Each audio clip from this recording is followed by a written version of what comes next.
guys, how's it going? Today on the show, it is the first race day of the 2022 season. Super excited because I just installed that 3-inch Magnaflow Catback exhaust. So just curious to see what that did for the times. See if that sorted out that little bit of restriction in the upper end of my dyno graph. Lots of things, super excited to see. So let's get into it. Well, it's a pretty cool night. Only 10 degrees Celsius. Really quiet at the track. I bet you there's only like 15 of us here at the track right now. So we've gone for a bunch of runs. I've only gone for one, but a lot of people have gone for a bunch of runs, and now everybody's kind of cooling off at the same time here. I would like to go up against this Genesis. I wish I would get waved forward. All right, up against the Genesis.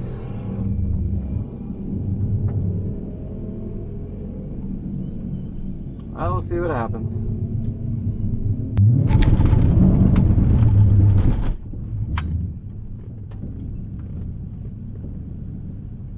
Bit of a weird one.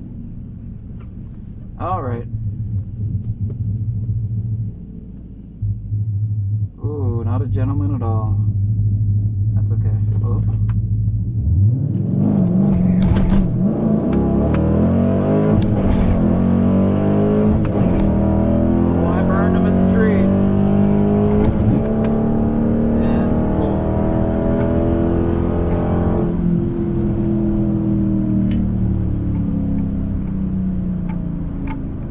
At the tree and roasted him down the track. Like absolutely roasted him at the track. Kind of curious what that time's gonna say.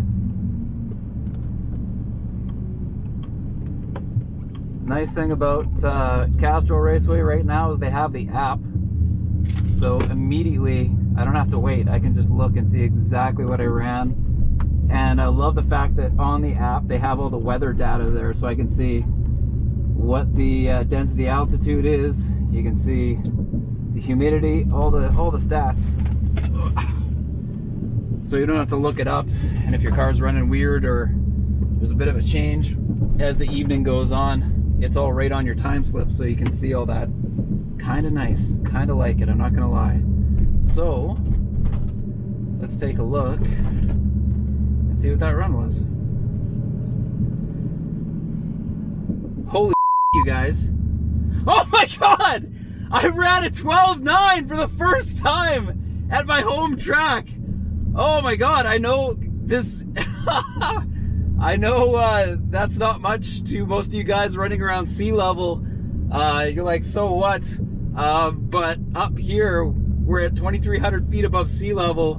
My god, this is the first time I've broken into the 12s on my track, even since I put the cam in. 13.2 was my previous best. Oh man, that is great. Sorry. 60 foot is 2.04. Oh man, that's a new personal best. Absolutely awesome. New personal best. Finally hit the 12s at my own track. Oh, that is huge, you guys. That's the best run I've ever done in my life. Unreal. Racing against the it's a BMW 3 something. It's a diesel. I was just chatting with the fella. Super weird. I didn't even know they made a 3-liter diesel twin turbo, but they do. I just guess they're super rare. So racing this fella.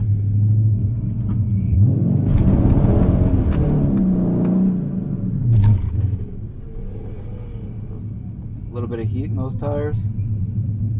Find the grippy line on the track. Hopefully I got it. I think so. Alright, whoa.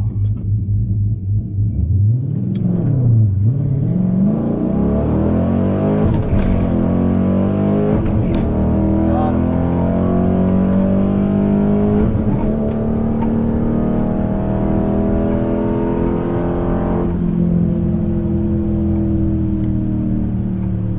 Close run though.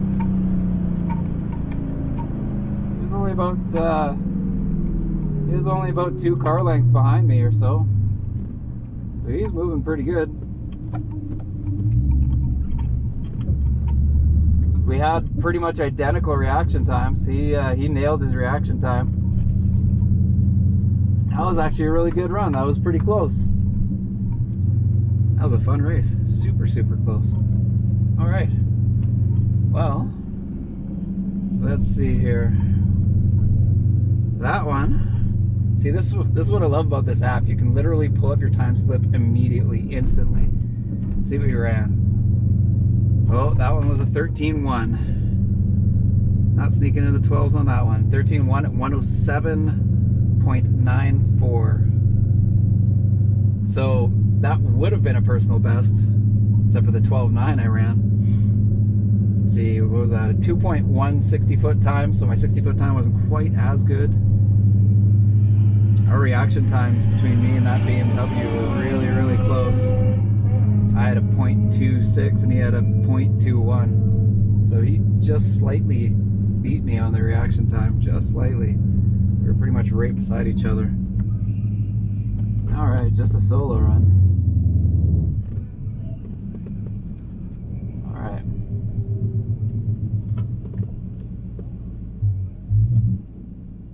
All the time I want.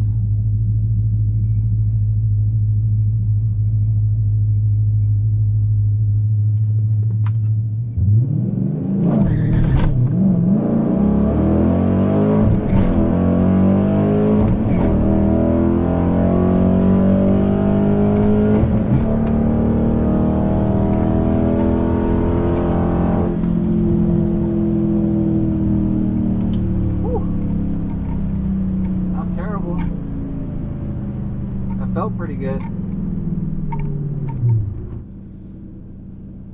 All by myself. 13.0323. So close.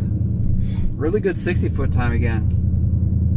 That's great. I might review the footage here and just see what RPM I'm dropping at. Like that time I really could have just went up and paid attention to what RPM I was at and just really paid attention to my launch, but I still kind of paid attention to the light. So I had like even though it wasn't great, it was a 0.4 reaction time. Oh, that's great. Well, I guess I answered the question of whether or not that Catback exhaust was going to unlock a little bit of extra power out of my 5.7. 0.3 of a second was pretty huge. I mean, usually they say, what, 10 horsepower is roughly 1/10 of a second or so. I mean, I don't think there's any way that that was 30 horsepower that it gave me by getting that Catback exhaust put on there. I mean, I know there's restrictions from my cam and stuff. Those were mainly gains that we weren't seeing from the cam because of restriction. But still, 30 seems like a lot, but 0.3 of a second is huge. My previous best was a 13.2, and I hit that quite a few times last season, even in the fall with the cool air, like letting the car cool completely down, trying my best to get as low a time as possible. The best I could do last year was a 13.2. So to come out and like right off the bat knock out a 12.9 at my home track was pretty incredible, especially considering the elevation at my track. I'm actually really curious what that made, because right now, with a standard dyno correction factor of 432 horsepower to the rear wheels, which is almost exactly what my good buddy Jay with his 392 Charger dynoed at the exact same dyno that I went to. He dynoed that and he had, what did he have? 20 more pound-feet of torque or 15 more pound-feet of torque than I did, but the same horsepower. But now I've just dropped 0.3 of a second. So if roughly, let's say I'm putting out 485 horsepower to the crank, which I should be because that's what I'm dynoing. I'm dynoing exactly the same as my buddy's 392 on the same dyno, same area, exact same thing. Kind of makes you wonder, does that mean that my car is now potentially in the 500 horsepower to the crank range? Quite possibly, quite possibly. I mean, if anything, I think that really just begs for us to go back to the dyno and check out and see if we really do put down a bit more horsepower to the rear wheels. Still, 500 crank horsepower. I mean, I'm getting kind of greedy, but I do like the sound of that. I'm not gonna lie. Guys, thanks so much for stopping in, checking out the video, and we'll catch you next time.